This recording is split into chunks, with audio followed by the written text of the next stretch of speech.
کہنے لگے کہ لا تلقوا بأیدیکم الی التہلکہ، اپنے ہاتھ سے اپنے آپ کو ہلاکت میں نہ ڈالو۔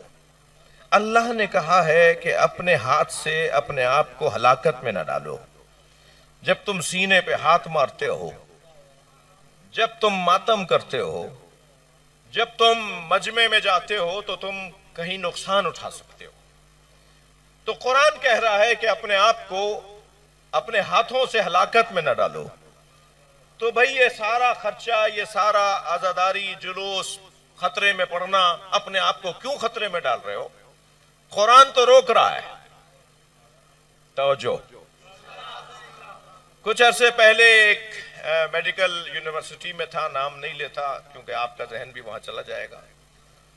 تو تھے کوئی 500-600 ڈاکٹر تھے، اور ہم ایک سیمینار سے خطاب کرنے گئے۔ خطاب کے بعد سوالات کا دورانیہ بھی تھا۔ تو ایک ڈاکٹر صاحب ماشاءاللہ متشرع تھے، وہ کھڑے ہوئے اور انہوں نے سوالات کے دورانیے میں انہوں نے آواز دے کر کہا کہ آپ سے سوال یہ ہے کہ آپ لوگ ماتم کیوں کرتے ہیں؟ تو اس لیے کہ قرآن مجید میں تو آیت ہے لا تلقوا بأیدیکم الی التہلکہ، اپنے آپ کو اپنے ہاتھوں سے ہلاکت میں نہ ڈالو۔ تو میں نے کہا ڈاکٹر صاحب میں آپ سے پوچھ سکتا ہوں کہ آپ کا شعبہ کون سا ہے؟ اسپیشلسٹ ہیں یا آپ جنرل فزیشین ہیں؟ آپ کا شعبہ کیا ہے؟ کہنے لگے میں سرجن ہوں۔ میں نے کہا میری مشکل آسان ہو گئی، آپ سرجن ہیں، میری مشکل آسان ہو گئی۔ اب آپ مجھے یہ بتائیے کہ میں اپنے آپ کو ہلاکت میں اپنے ہاتھ سے نہیں ڈال سکتا، یہ تو قرآن نے منع کیا ہے۔ آپ کو کس نے اجازت دی جو میرا سینہ چیرتے ہیں آپ؟ یعنی میں تو اپنے آپ کو تکلیف نہیں دے سکتا، اللہ کی امانت ہے، اللہ کی چیز ہے، اللہ کی امانت میں ہم دخالت نہیں دے سکتے، تو پھر آپ میرے بدن کو کیسے چیر پہاڑ دیتے ہیں؟ تو آپ کا جواب جو آئے گا وہ میں بتا دیتا ہوں۔ میں نے کہا ڈاکٹر صاحب آپ جو جواب دیں گے وہ میں بتا دیتا ہوں۔ آپ جواب یہ دیں گے کہ بڑی مصلحت کی خاطر ایسا کرتے ہیں۔ مصلحت اگر بڑی ہو، مصلحت اگر سنگین ہو، آپ کی جان بچانا ہے تو جان بچانے کے لیے چھوٹی تکلیف دیتے ہیں۔ تو میرا بدن بچانے کے لیے میرے بدن کو تکلیف دی جائے تاکہ میرا بدن بچ جائے، اور اگر پورا سماج بچانا ہو،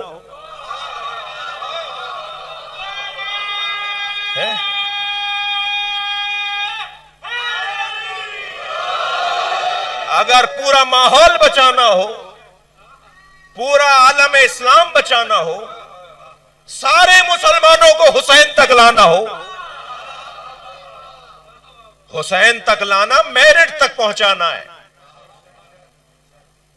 یہ جملہ پھر میں تکراری کہہ رہا ہوں کیونکہ سوشل میڈیا کا دور ہے، کہیں سن نہ لیا ہو۔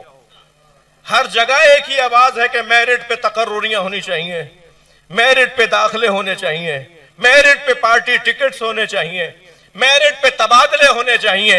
ہم بھی تو 1400 سال سے یہی کہہ رہے ہیں کہ میرٹ پہ ماننا چاہیے، قابلیت کی بنیاد پر ماننا چاہیے۔ جی احترام سب کا رہے مگر علی علی ہے، حسین حسین ہے۔ اب ہماری اس انداز سے ادھر پھر تمام فقہاء نے لکھا ہے کہ ہلاکت تک اگر آپ کا ماتم آپ کو نہیں لے جا رہا، یعنی مراد ہے کہ آپ کی جان نہیں جائے گی، تو آپ ماتم اور عزاداری، اچھا نارملی عام حالت میں زانوں پر ہاتھ مار دینا ٹھیک، بغیر مقصد کے، اور اگر یا حسین کہہ کے یہاں مار دوں تو بدعت۔ یہ کیا ہوا؟ یہ کیا ہوا بھائی؟ یہاں مارنا تو بدعت نہیں تھا، جس کا کوئی مقصد بھی نہیں تھا، اس کا تو کوئی مقصد بھی ہے، تو کوئی مقصد کی خاطر ایک لفظ استعمال ہوتا ہے، تھک تو نہیں رہے میرے بھائی؟ ایک لفظ استعمال ہوتا ہے مصلحت اور ایک لفظ استعمال ہوتا ہے مفسدہ. مصلحت اور مفسدہ اگر تولا جائے اور مصلحت سنگین ہو تو پھر مفسدہ کو قبول کیا جاتا ہے، نقصان کو قبول کیا جاتا ہے اگر مصلحت زیادہ ہو. اور اگر مصلحت کم ہو اور مفسدہ فساد زیادہ ہو تو پھر مصلحت کو ترک کیا جاتا ہے اور فساد کی خاطر، فساد کی وجہ سے مصلحت کو چھوڑ دیا جاتا ہے. کیونکہ مصلحت مثلا 40% ہے اور مفسدہ 60% ہے. اس کو الٹا کر لیجئے، اگر مصلحت 60% ہو جائے اور مفسدہ 40% ہو جائے تو پھر مصلحت کو لے لیا جاتا ہے اور نقصان کو چھوڑ دیا جاتا ہے. انسان ہے بھائی، تکلیف ہوتی ہے جی، پیروں میں چھالے پڑتے ہیں جی، جسم پر دانے نکل آتے ہیں، ماتم کے نشان آ جاتے ہیں، پیسہ بھی خرچ ہوتا ہے، تھکاوٹ بھی ہوتی ہے، کوئی نہ کوئی تکلیف بھی ہو جاتی ہے جو بعد میں کوئی ڈاکٹر کو دکھانا بھی پڑتا ہے. مگر یہ سب مفسدے ہیں، نقصانات ہیں. مصلحت کیا ہے؟ آپ کی مجھے فلاں کو تکلیف ہو رہی ہے، فلاں کو یہ تکلیف ہو رہی ہے، یہ مفسدہ ہے یعنی نقصان ہے. اور مصلحت کیا ہے؟ مصلحت یہ ہے کہ حسین کی طرف توجہ دلانی ہے. بھائی تھکے نہیں بیٹھے تو دلیل دے رہا ہوں، ہم سب دین ابراہیمی پر نہیں عمل کرتے، ہم دین محمدی پر عمل کرتے ہیں. ہم حضرت ابراہیم کی شریعت پر عمل نہیں کرتے، ہم سب مسلمان شریعت محمدی پر عمل کرتے ہیں. شریعت محمدی میں ابراہیم علیہ السلام کا بچہ بچ جائے تو امت عید منائے، اور محمد کا گھرانہ مارا جائے تو امت غم کیسے نہ منائے. جس شریعت میں حضرت ابراہیم کے بچے کے مرنے پہ بچنے پر عید منائی جاتی ہو، اس شریعت میں مصطفیٰ کے بچوں کے شہید ہو جانے پہ غم کیسے نہ منایا جائے. قاعدہ یہی ہے نا. حضرت ابراہیم علیہ السلام کے بچے کو ذبح ہونے سے اللہ نے روک دیا تو ساری امت جشن منا رہی ہے، اور نبی کے بچے مار دیے گئے تو کیا ہوگا؟ کیا ہوگا پھر؟ غم منایا جائے گا نا، غمی تو منایا جائے گا. اور کیا منایا جائے گا؟